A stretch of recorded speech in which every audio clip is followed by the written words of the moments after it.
Hello student, welcome to coherent English classes. मैं हूं आपका इंस्ट्रक्टर मोहम्मद ज़ियाउल्लाह कमर। आप देख रहे हैं हमारे YouTube channel coherent English classes. और आज इस वीडियो के अंदर हम लोग डिस्कस करने जा रहे हैं बिहार स्कूल एग्जामिनेशन बोर्ड के 11th की किताब रेनबो पार्ट 1 के चैप्टर नंबर 8 मदर इंडिया, जिसे सुभाष चंद्र बोस ने लिखा था। ये जो मदर इंडिया है ये एक पत्र है जिसे सुभाष चंद्र बोस ने अपनी माँ को लिखकर भेजा था और उसी पत्र को आज हम लोग डिस्कस करेंगे। तो सबसे पहले हम लोग डिस्कस कर लेते हैं सुभाष चंद्र बोस के बारे में, उनकी जीवनी के बारे में, और उसके बाद जो है पत्र के प्रत्येक पैराग्राफ का लाइन बाय लाइन हम लोग ट्रांसलेट करेंगे और उसको एक्सप्लेन करेंगे, समराइज करेंगे और इसके वर्ड मीनिंग को हम लोग देखने की कोशिश करेंगे। तो आइए स्टार्ट करते हैं। Mother India by Subhash Chandra Bose. Subhash Chandra Bose की जीवनी को पहले हम लोग देख लेते हैं। सुभाष चंद्र बोस 1897 टू 1945। सुभाष चंद्र बोस जो थे, इनकी जो जन्म है वो 1897 ईस्वी को हुई, ठीक है, और मृत्यु जो है 1945 ईस्वी को हुई। पॉपुलरली कॉल्ड नेताजी, यानी कि पॉपुलर थे। पॉपुलर का मतलब क्या होता है? प्रसिद्ध। तो ये प्रसिद्ध थे किस नाम से? नेताजी के नाम से। जिस तरह से महात्मा गांधी को बापू कहा जाता है, जवाहरलाल नेहरू को जो चाचा कहा जाता है, उसी तरह जो सुभाष चंद्र बोस थे इन्हें क्या कहा जाता था? नेताजी। समझ में आ गया? Was a great nationalist leader of the first half of 20th century। 20वीं सदी के अर्ध के यानी आधे भाग के वो महान राष्ट्रवादी नेता थे। He lead the revolutionary Indian National Army during World War II to liberate India। उन्होंने, मतलब कि जो सुभाष चंद्र बोस थे, उन्होंने द्वितीय विश्व युद्ध के अंदर सेकेंड वर्ल्ड वार का मतलब क्या हुआ? द्वितीय विश्व युद्ध के दौरान भारत को लिबरेट करने के लिए। लिबरेट करना मतलब क्या होता है? आज़ाद कराना। लिबरेट का मतलब क्या होता है? आज़ाद करना। तो भारत को आज़ाद कराने के लिए इन्होंने क्या किया?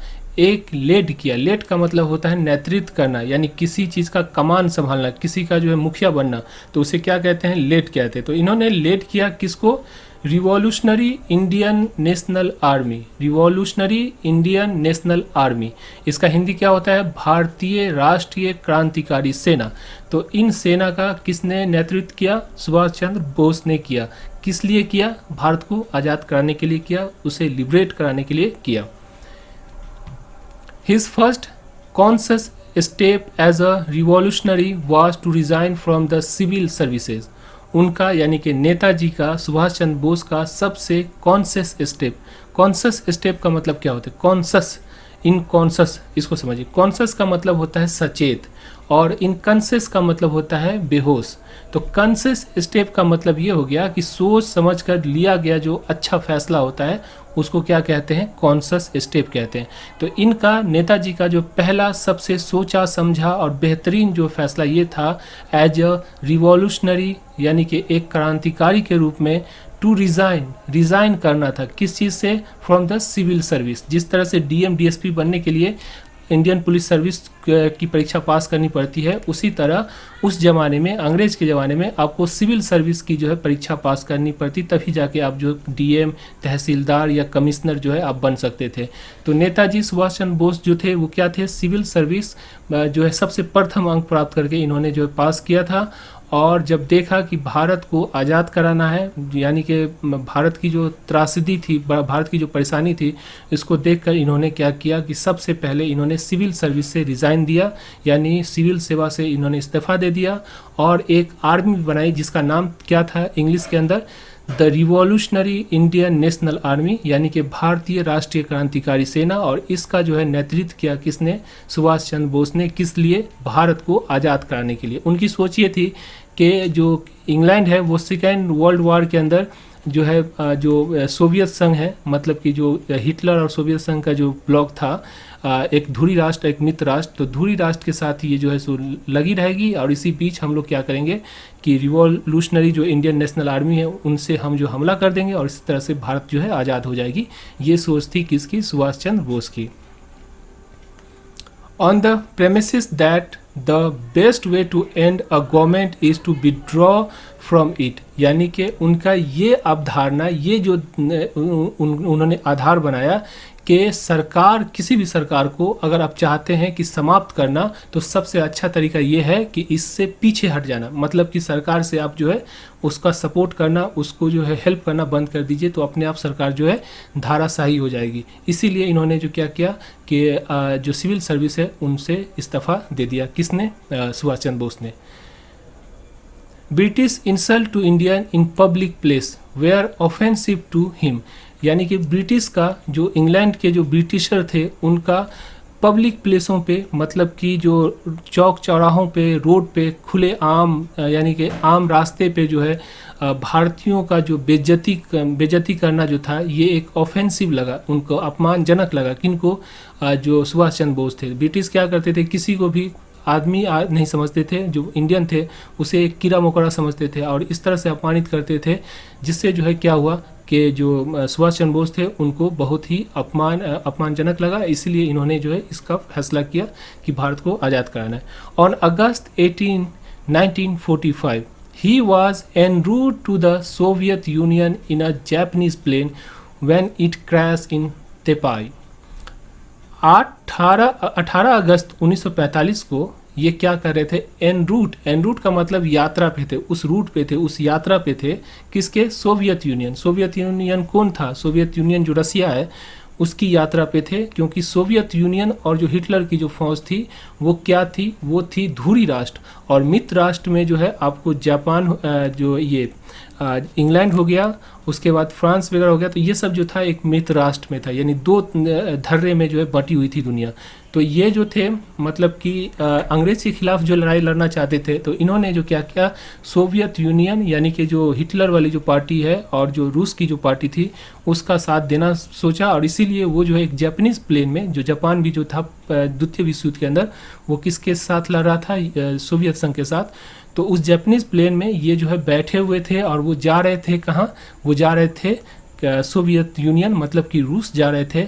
और उसी वक्त जो है प्लेन क्या हुआ? क्रैश कर गया। क्रैश कर मतलब होता है दुर्घटनाग्रस्त हो गया। कहाँ हो गया? ताइपे में। ताइपे में जो है ये एक जगह है, वहाँ पे दुर्घटनाग्रस्त हो गया। He is believe to have died in the crash, यानी उनका ये माना जाता है कि वो जो है उसी क्रैश के अंदर, यानी उस दुर्घटना में जो है नेताजी उनकी मौत हो गई। Netaji was religious and spent much time in meditation. Netaji जो थे वो धार्मिक थे, मतलब धर्म उनको अच्छा लगता था, वो धार्मिक सोच के जो लोग थे। और ध्यान, मेडिटेशन का मतलब जो ध्यान करते हैं, तो वो ध्यान में अपना ज़्यादा समय बिताते थे। This aspect of his life is best reflected in the letter Mother India. इनका जो ये एस्पेक्ट है, एस्पेक्ट का मतलब होता है पहलू, समझ में आ गया? एस्पेक्ट का मतलब क्या होता है? पहलू। तो इनका जो ये पहलू है, मतलब धार्मिकता का जो पहलू है कि ये धार्मिक थे, ये चीज़ जो है सबसे ज़्यादा रिफ्लेक्ट करती है कहाँ पे? परिलक्षित करती है, मतलब नज़र आती है कहाँ पे? एक लेटर है मदर इंडिया जिसे हम लोग पढ़ेंगे, उसमें जो है ये साफ पता चलता है कि नेताजी जो थे वो क्या थे? धार्मिक सोच के लोग थे और वो अपना समय जो है अधिकतर जो है ध्यान में, मेडिटेशन में लगाते थे। Which wonderfully bring out the concern of a sensitive son. और ये जो लेटर है मदर इंडिया वो वंडरफुली का मतलब क्या होता है? बहुत ही अच्छी तरीक़ा से, ब्रिंग आउट मतलब सामने लेकर आता है, the concern of a sensitive son, एक संवेदनशील जो बेटा होता है और उसका जो माँ के प्रति चिंता होता है उसको प्रकट करता है ये लेटर। तो आइए स्टार्ट करते हैं मदर इंडिया जो लेटर जिसे सुभाष चंद्र बोस ने लिखा था।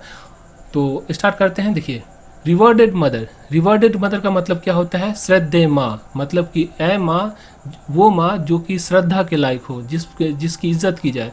तो रिवर्डेड मदर का मतलब क्या होता है? श्रद्धेय माँ। आज today is the final day of the puja. आज जो है फाइनल डे है, यानी अंतिम दिन है पूजा का। So you must now be in, इसीलिए आप जो है मस्ट, अवश्य ही, बी इन, आप होंगी कहाँ? Our country home. Country home का मतलब समझिए, कंट्री का मतलब देश होता है और कंट्री का मतलब होता है ग्रामीण इलाका, जो गांव होता है उसको कहते हैं। तो कंट्री होम का मतलब हो गया जो गांव वाला। जैसे कोई आदमी प्रदेश में रहता है, जैसे मान लो कोई दिल्ली में रहता है, तो गांव में आता है ना अपना दुर्गा पूजा मनाने के लिए या होली मनाने के लिए, तो यहीं पर लेखक कहते हैं कि आप जो है आज दुर्गा पूजा का पहला दिन है, तो इसीलिए मुझे उम्मीद है कि आप जो अपने जो पैतृक जमीन हो, जो घर है मतलब जो गांव वाली घर है, उस घर में होंगी। एंड इनग्रॉस्ड का मतलब क्या होता है? तल्लीन हो जाना। तल्लीन का मतलब सारी दीन दुनिया को छोड़कर किसी चीज़ में पूरी तरह से डिवोटेड हो जाना, पूरी तरह से उसी में खो जाना, उसको हम क्या कहते हैं? तल्लीन हो जाना, इनग्रॉस्ड हो जाना। इन वर्शिप ऑफ गॉडेस, यानी कि आप जो है तल्लीन होगी, आप जो है पूरी दम सारी दीन दुनिया को छोड़कर आप जो है गॉडेस यानी जो देवी है उनकी पूजा में आप जो है तल्लीन होगी, पूरी तरह से खोई हुई होंगी। तो यहाँ पे देखिए देवी जो है, यहाँ पे दुर्गा पूजा की बात की जा रही है कि जो सुभाष चंद्र बोस थे, दुर्गा पूजा का जब आखिरी एक ऐसा दुर्गा पूजा आया जिसके अंदर सुभाष चंद्र जो कहाँ थे? कटक के अंदर थे, और वो जो है दुर्गा पूजा में शामिल नहीं हो सके। इसकी वजह से जो है उन्होंने ये लेटर लिखा था अपनी माँ को। I expect the puja this year will be perform with great pomp and ceremony. मुझे उम्मीद है कि इस साल पूजा बड़े धूमधाम, पॉम्प का मतलब क्या होता है? धूमधाम, और समारोह के साथ, मतलब बहुत सारे लोग इकट्ठा होंगे और बहुत धूमधाम मचाकर जो है पूजा मनाई जा रही होगी। बट मदर, लेकिन माँ, is there any need of pomp and ceremony? क्या धूमधाम, ये जो धूम धड़ाका होता है और जो ये जो समारोह होता है, मतलब लोग इकट्ठा होते हैं, क्या इसकी कोई ज़रूरत है? इट इज़ एनफ, यही पर्याप्त है।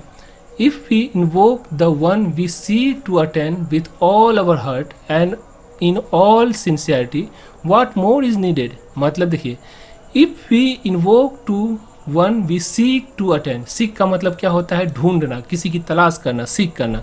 तो हम जो है जिसे हम प्राप्त करना चाहते हैं, जिसको हम ढूंढ रहे हैं, जिसको हम प्राप्त करना चाहते हैं, उसे अपने मन में पूरे दिलो जान से, दिलो जान, दिल और जान से, विथ ऑल आवर हार्ट का मतलब क्या होता है? पूरे दिलो जान से।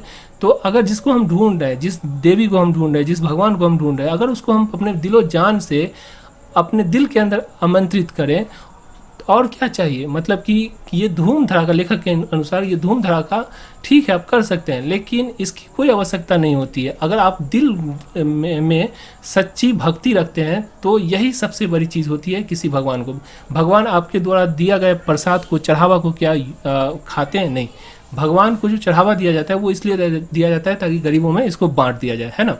तो लेखक कहते हैं ये जो धूम धड़ाका है, ये जो समारोह है, इकट्ठा होते हैं हम लोग और धूम धड़ाके के साथ मनाते हैं, ठीक है आप कर सकते हैं, लेकिन अगर आप अगर सच्ची भक्ति वो होती है जिसके अंदर इंसान किसी भगवान की जो भक्ति हो, किसी खुदा की भक्ति हो, वो अपने दिल के अंदर रख कर करे।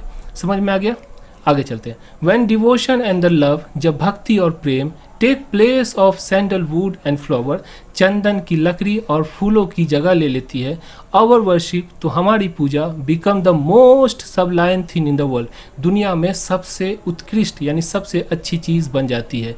Pomp and devotion are incompatible, अडम्बर, देखिए पॉम्प का मतलब क्या होता है? हमने बताया कि धूम धड़ाका मतलब धूमधाम, और पॉम्प का मतलब एक और होता है, उसका मतलब होता है अडम्बर।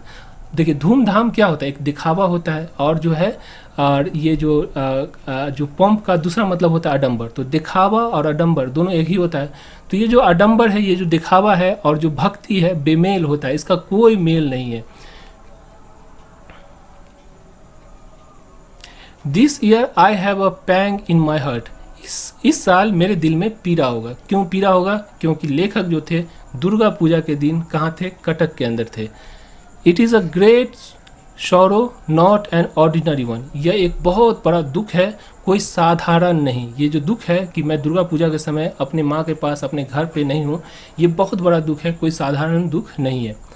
Paragraph number 3, I shall B pinning away at this place on the immersion day, मैं विसर्जन, जैसे पूजा जो मूर्ति जो होती है उसको जो भसाते हैं उसको क्या कहते हैं? इमर्शन। तो जो इमर्शन का डे है मतलब विसर्जन का जो दिन है, उस दिन मैं यहाँ पे आई शैल बी पिनिंग अवे, ललायित होऊंगा, मतलब कि मैं तरसता रहूँगा यहाँ पे, यानी कि कटक के अंदर। But at heart I shall be with you all, लेकिन दिल से मैं आप सभी के साथ रहूँगा। There will be no happiness for me on such a sacred day ऐसे पवित्र दिनों पर मेरे लिए कोई खुशी नहीं होगा। There is no help for it now, अब इसका कोई दूसरा चारा यानी कि उपाय नहीं है। टुमारो इवनिंग, कल शाम को, we shall send you our pronams from here. प्रोनाम मतलब प्रणाम, बंगाली में प्रोनाम कहते हैं, मतलब प्रणाम को जो है प्रोनाम कहते हैं। तो I shall send you our pronam from here, हम जो है आपको यहाँ से अपना प्रणाम वाला जो लेटर है वो भेजेंगे। India is God beloved land, Bharat जो है भगवान की प्रिय भूमि है, बहुत प्यारी, सबसे पसंदीदा भूमि कौन है? भारत है। He has been born in this great land, वह जन्म लेते हुए आ रहे हैं। ही हैज़ बीन बॉर्न, वो जन्म लेते हुए आ रहे हैं। इन दिस ग्रेट लैंड, इस महान जमीन में, यानी जो भारत की जो महान जमीन है, भारत की जो महान पावन जो जमीन है, उसमें ही मतलब भगवान हैज़ बीन बॉर्न मतलब जन्म लेते हुए आ रहे हैं। इन एवरी एज, एज का मतलब क्या होता है? एक होता है उम्र और एक होता है एज का मतलब काल। तो भगवान हर काल में इस जमीन पे जन्म लेते हुए आ रहे हैं। In the form of saviour for the enlightenment of the people, किस फॉर्म में, किस रूप में? सेवियर के रूप में। सेवियर का मतलब क्या होता है? उद्धारकर्ता, जो उद्धार करे, आपकी भलाई करे, उसे कहते हैं। तो एक उद्धारकर्ता के रूप में जो है ये इस जमीन पे जन्म लेते हुए आ रहे हैं। फॉर द इनलाइटनमेंट, इनलाइटनमेंट का मतलब होता है ज्ञान, मतलब कि लोगों को जागृति फैलाने के लिए एक उद्धारकर्ता के रूप में भगवान इस जमीन पे जन्म लेते हुए आ रहे हैं। To rid this earth of sin, इस जमीन को सीन से, सीन का मतलब क्या होता है? सीन का मतलब होता है पाप, और रीड मतलब क्या होता है? रीड ऑफ का मतलब होता है मतलब छुटकारा दिलाने के लिए। तो इस जमीन को पाप से छुटकारा दिलाने के लिए, टू एस्टेब्लिश राइटिजियसनेस, और एस्टेब्लिश का मतलब होता है स्थापित करना। तो राइटिजियसनेस का मतलब क्या होता है? राइटिजियसनेस का मतलब होता है भला जो काम होता है, भलाई का जो काम होता है, या भलाई को जो है स्थापित करने के लिए इस जमीन पर। एंड ट्रूथ, और जो सच्चाई को, इन एवरी इंडियन हार्ट, भारतीयों के दिल में जो है क्या करे? स्थापित करने के लिए। राइटिजियसनेस धार्मिकता यानी भलाई का काम, और जो सच को स्थापित करने के लिए भगवान बार बार इस जमीन पे क्या हो रहे हैं? प्रकट होते हुए आ रहे हैं। He has come in to being in many countries in human form, वह मतलब कि भगवान मानव रूप में कई देशों में आए हैं। But not so many time in any other country, लेकिन जितना यहाँ आए हैं उतना किसी अन्य देश में इतनी बार बार नहीं आए हैं। देखिए, आप यहाँ देखिएगा, हर 20 किलोमीटर 50 किलोमीटर में किसी देवी या किसी देवता का जो है क्या होता है? एक जन्म स्थल होता है। तो यहाँ पे जो है भगवान की ये पवित्र जमीन, भगवान की सबसे पसंदीदा ज़मीन है। तो भगवान बार बार जो है यहाँ पे जो है जन्म लेते हुए आए हैं। दैट इज़ वाई आई से, इसलिए मैं कहता हूँ, इंडिया आवर मदरलैंड, भारत जो हमारा मातृभूमि है, is God's beloved land, Bharat जो है वो क्या है? भगवानों की सबसे पसंदीदा, सबसे प्रिय भूमि है। लुक मदर, देखिए माँ, इन इंडिया, भारत में, you may have anything you want, आपके पास वो सब कुछ है जो आप चाहते हैं। जैसे द हॉटेस्ट समर, सबसे गर्म जो है ग्रीष्मकालीन यानी गर्मी का जो मौसम होता है वो सबसे गर्म जो है भारत में ही होता है। द सीवियरेस्ट विंटर, और सबसे कड़ाके की जो सर्दी है वो भी भारत के अंदर होती है। द हेवीएस्ट रेन, और सबसे भारी वर्षा भी भारत के अंदर होती है। एंड अगेन, और फिर the most heart warming autumn and spring, और सबसे दिल को खुश कर देने वाला, हार्ट वार्मिंग, दिल में जो है खुशी ला देने वाला शरद और वसंत का जो ऋतु है वो भी जो है कहाँ है? भारत के अंदर ही होता है। एवरीथिंग यू वांट, हर वो चीज़ जो आप चाहती है। इन द डेक्कन, दक्कन में, आई सी द गोदावरी, मुझे गोदावरी दिखाई दिया, यानी गोदावरी नदी जो है उसको मैंने देखा। With her pure and sacred water reaching up to it bank, किनारे, बैंक का मतलब एक होता है जो कि आपका जो बैंक होता है जहाँ पैसा जमा करते हैं, और एक बैंक का मतलब होता है नदी का किनारा जो होता है उसको बैंक कहते हैं। तो इसका जो प्योर वाटर है, गोदावरी नदी का जो प्योर वाटर मतलब कि शुद्ध पानी और जो पवित्र पानी है वो क्या होता है? वो जो है किनारे तक पहुंचता है। किसके? इसके जो नदी का जो किनारा है उस तक पहुंचता है। Wending its way eternally to sea, अंत काल में, अनंत काल से अपने रास्ता सागर की ओर खोज लेता है। मतलब कि इसके किनारे होते हुए जो पानी गोदावरी का वो बहता हुआ शुद्ध और जो है सो पवित्र पानी जो है अंत में जो है वो कहाँ चला जाता है, सागर के अंदर जाके मिल जाता है। अ होली रिवर इंडीड, एक पवित्र नदी वास्तव में। तो इस तरह से हमने जो है मदर इंडिया जो कि एक लेटर थी सुभाष चंद्र बोस की, उनको उसका पहला भाग को डिस्कस किया, और इसका दूसरा भाग और अंतिम भाग कल हम लोग इसको डिस्कस करेंगे। तो आशा करता हूँ ये वीडियो आपको अच्छी लगी होगी। अगर ये वीडियो आपको अच्छी लगती है तो आप हमारी ऑनलाइन कोर्स को ज्वाइन कर सकते हैं, जिसमें हम लोग 400 रुपया लेते हैं, 400 रुपीज़, और इसमें आपको 368 पेज की किताब होती है जो इसी तरह ट्रांसलेट की हुई रहती है लाइन बाय लाइन, और साथ में जो है उसके अंदर आपको पूरा क्वेश्चन आंसर समरी ऑब्जेक्टिव सारी चीज़ रहेगी, और साथ में जो है पोस्टेज चार्ज भी इसी 400 रुपये में इंक्लूड है, और इसके साथ साथ आपका वीडियो और पीडीएफ फाइल ऐप भी आपको मिल जाता है। तो आप पढ़ भी सकते हैं, देख भी सकते हैं, और अच्छी तरह से अपनी जो परीक्षा की तैयारी कर सकते हैं। तो अगर आप टीचर हैं या स्टूडेंट हैं, इस किताब को मंगवाना चाहते हैं तो आप इस नंबर पे 9065829862 पे कॉल कर सकते हैं और इस किताब को घर पर मंगवा कर अपने ज्ञान को बढ़ा सकते हैं। Thank you so much for watching coherent English classes.